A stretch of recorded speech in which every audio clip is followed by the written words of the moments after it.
Entonces necesitamos ya algo, una solución, aunque sea rápida por ahora, y después ir hablando y buscar las cosas que podemos solucionar todo este tema.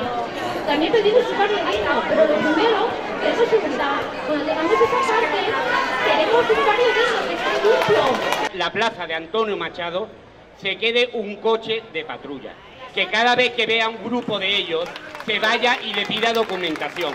Que lo intimiden, que lo acojonen, que al día siguiente ellos por sí propios no se queden.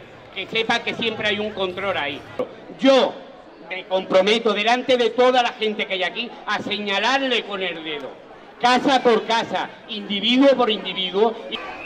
Tu compromiso conmigo en ese caso lo vamos a cumplir porque iré contigo a mirar eso. Tengo que decir también que he convocado una junta local de seguridad. Tenemos un problema no solo la Guardia Urbana, también los Mossos d'Esquadra.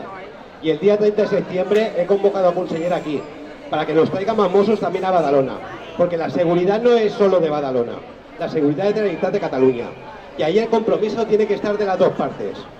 Dicho eso, con los portavoces, tal como ha quedado, el compromiso de mirar aquellos lugares donde tenemos que poner un foco más grande, de mirar también el tema de mantenimiento y limpieza, pero sobre todo vamos a empezar con la seguridad, ¿vale? Y ese es el compromiso que tenéis por mi parte.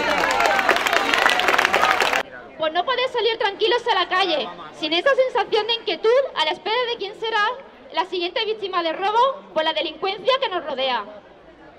Este es nuestro día a día, un barrio desconocido e incierto para todos nosotros, los vecinos de La Salud y demás barrios.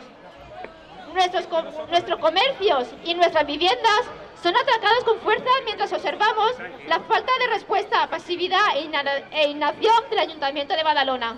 Los vecinos y vecinas de Badalona solicitamos un pacto real de ciudad por la seguridad, un pacto para el mantenimiento de nuestros barrios, calles, parques y mobiliario público, para que entre todos construir un barrio digno. Gracias. ¿Vale? Porque lo que queremos de una vez por todas son barrios dignos.